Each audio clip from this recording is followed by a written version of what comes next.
Hello, everyone. My name is James Jesso, the host of the Adventures Through the Mind podcast and YouTube channel. These are my top 5 most influential psychedelic books.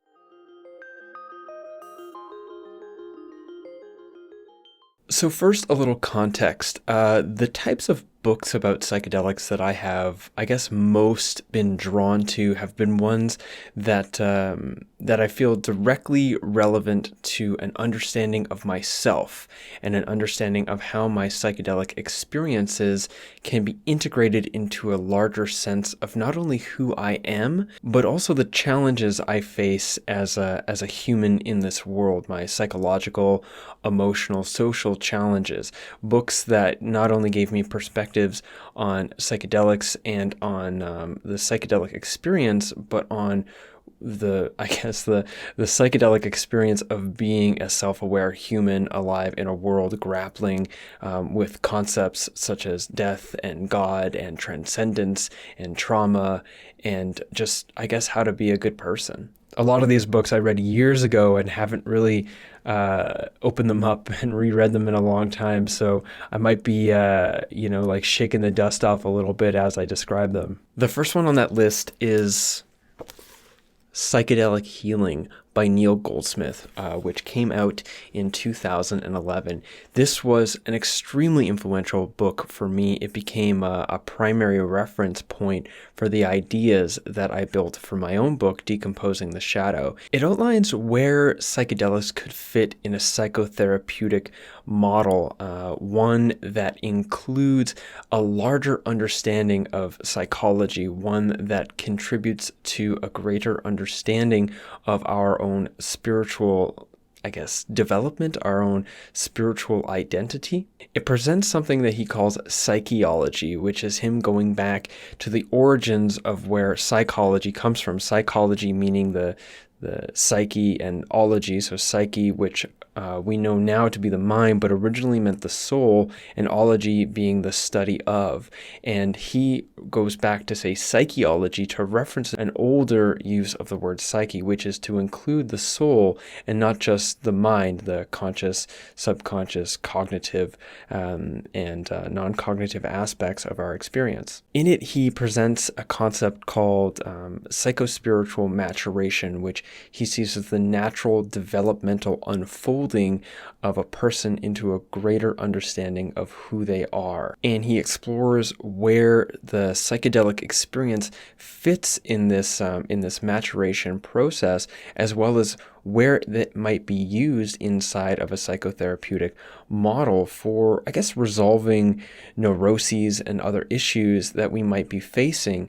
First and foremost, by talking about neuroses not as a pathology, but as just like a natural part of our own journey, and outlines how the encounter with our true or authentic self on the psychedelic experience can help us to unravel our identification with personality structures and personality patterns that are disingenuous to who we are and are compensations for early childhood, say, undercare or traumas. This is really quite an excellent read, and it was really huge for me, so that is why I put it at the beginning of the list. Number 2 is Stanislav Grof's LSD Doorway to the Numinous, which was originally called Realms of the Human Unconscious. Stanislav Grof was, and I think might still be, the most extensive researcher in LSD psychotherapy. This book outlines 5 different types of psychedelic experiences that can be had, which are abstract or aesthetic type experiences. These are ones that we don't really relate to at all. They're mostly just visual or pleasurable, but they don't necessarily have any deeper meaning that apply to them. They're just sort of the light show or the fireworks. The next is psychodynamic experiences.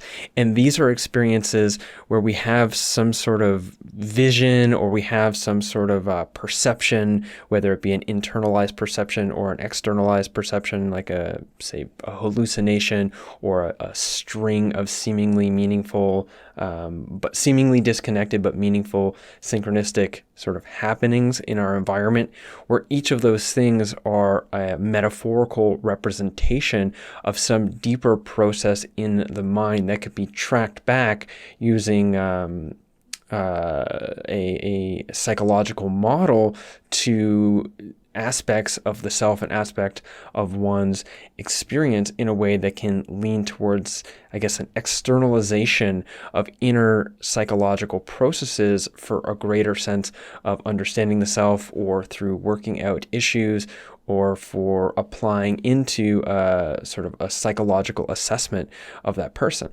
Inside of the psychodynamic experiences is his outline of something called coex systems, or systems of condensed experiences, which he presents as the structure of memory and identity in the subconscious mind, and is absolutely excellent, and a huge influence for me that I'm not going to talk about here, but there is a video where I talk about it in more detail, which you'll see a little button come up in the corner here that can link you over to that when you're done watching this video. The fourth is perinatal experiences. This is a heuristic that outlines that, unlike, formerly, though not so much anymore, formerly there was this belief that the personality, that the mind of a person began as soon as they were born. And as soon as you're born, those experiences start forming who you are. Well, his concept of sort of what he calls the perinatal matrix, which is the essence of who we are a set of stages in the development, or even like the foundational establishment of our personality, that happen during the birth experience, not before we come out. And he outlines these four different stages, and how each of them relate to the self and to one's psychology as roots, or say central orbiting bodies of the mind. There's a lot to unpack there, so I'm just going to leave it up to you to check out the book if you want to learn more about the basic perinatal matrices. But I'll make the comment on the fifth type of psychedelic experience, which he calls transpersonal experiences. This is one where, time melts away, or we, identify with source consciousness, or we have visions of ancestors. We identify with plants or animals, or we learn things about other histories that we had never really participated in, or speaking in glossolalia, which is like foreign tongues, or if we have experiences encountering some sort of archetypal deities, or experiencing the identification, being the birth of a star. These are all transpersonal type experiences. Interestingly enough, Groff and Goldsmith kind of have, not oppositional, but take different stances on how the psychedelic experience can heal. Groff is very much talking about catharsis, really processing things, really getting into the thick of it, clearing out emotional debris by feeling all the hard emotions within the process of opening up to, I guess, like a more essential expression of ourselves. Goldsmith is more about the transcendent form of release, just skipping past all that catharsis stuff and getting right to who you truly are, and then bringing a piece of that back and then integrating it into your life. Before I go any further, if you're liking this video, please take a moment to subscribe and hit the little bell so you get notifications about when new videos and new podcasts come out, which is on every Friday. But moving on, the third book is not explicitly about psychedelics, but was very psychedelic for me, and really strong contributor to not so much my understanding of the psychedelic experience, but my understanding of meaningness and a sense of meaning in the world, and human meaning, and in particular, my relationship to psilocybin mushrooms and my relationship to plants, which is The Secret Teachings of Plants by Stephen Harrod Buhner. Buhner is an incredible author, and really calls me into an altered state just reading him, because of the manner in which his writing just takes me places.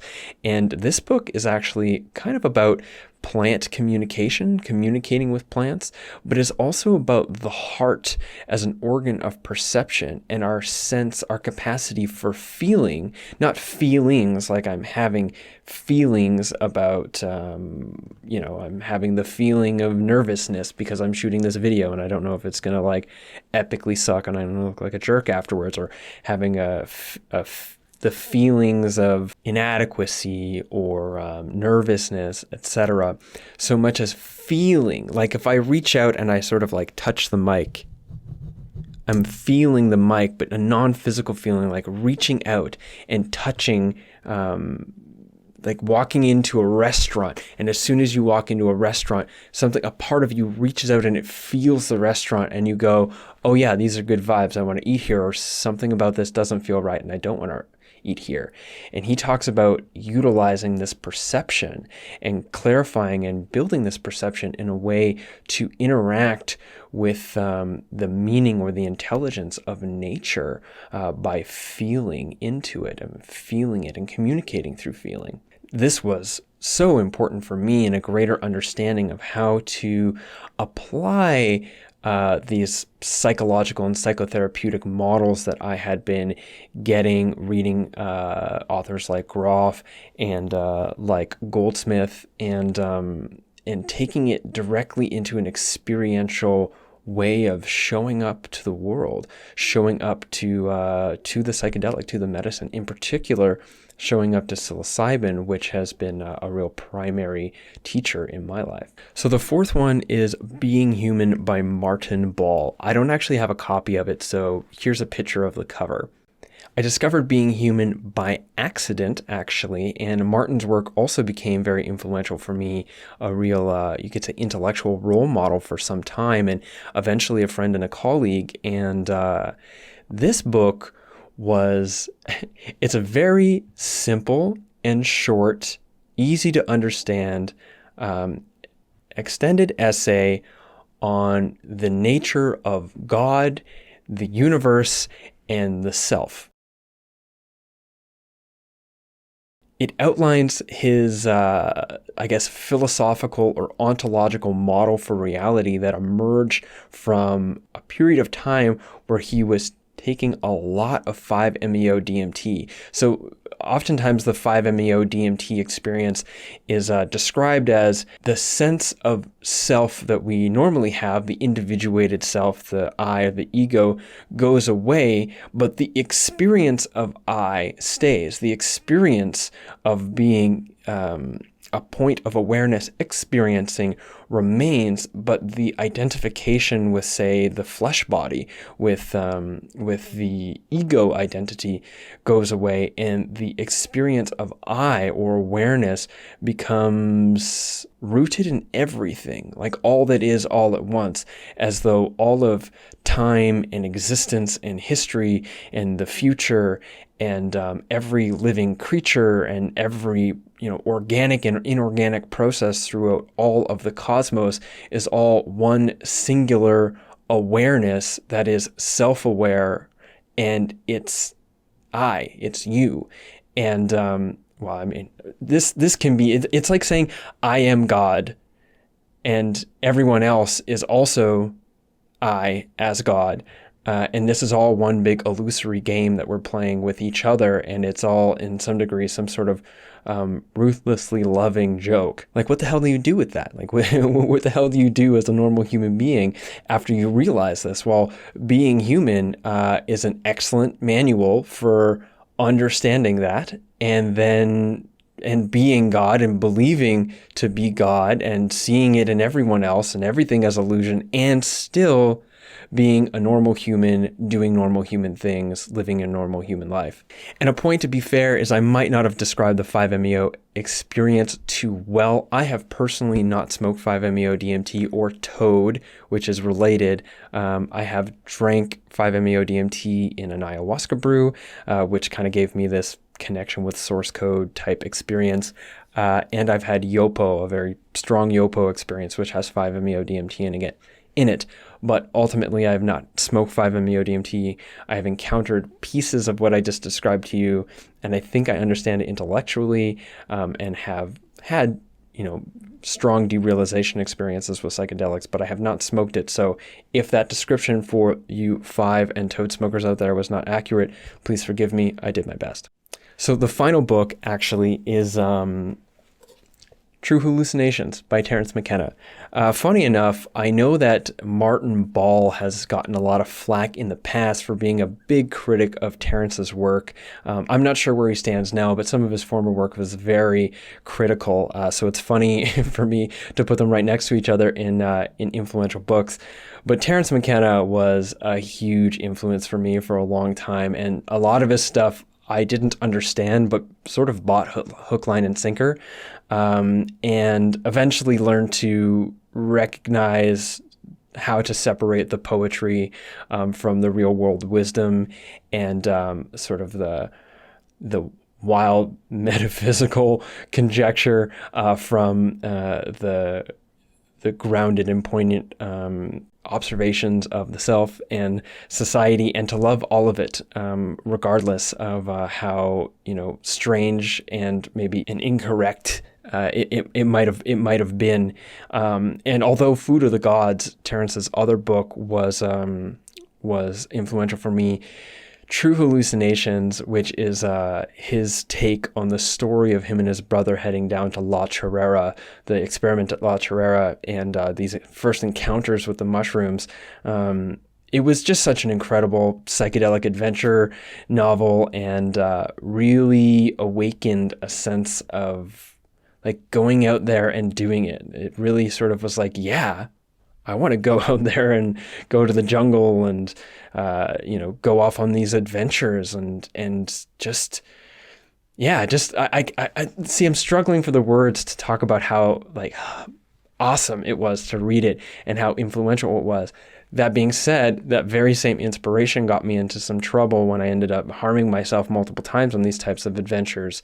But ultimately, all of it has been really positive in the long frame. Something that seems really negative at first in the short window, expanded out into a large enough window, might end up having been an important, even vital contributor to a positive growth or change in a person's life. So for whatever harm might have come from being inspired to journey down to the jungles and to the mountains and to the oceans and whatever, to have these types of interesting adventures brought on by True Hallucinations, all in all, it was still exciting and fun, and I have a huge love for this book and for Terence McKenna. Thank you for listening. I hope you enjoy these books. I do want to express an understanding that all of these books are from white males, and I acknowledge there's a limitation in that. So these are not the top 5 best, these are the ones. These have been the ones that have been most influential for me.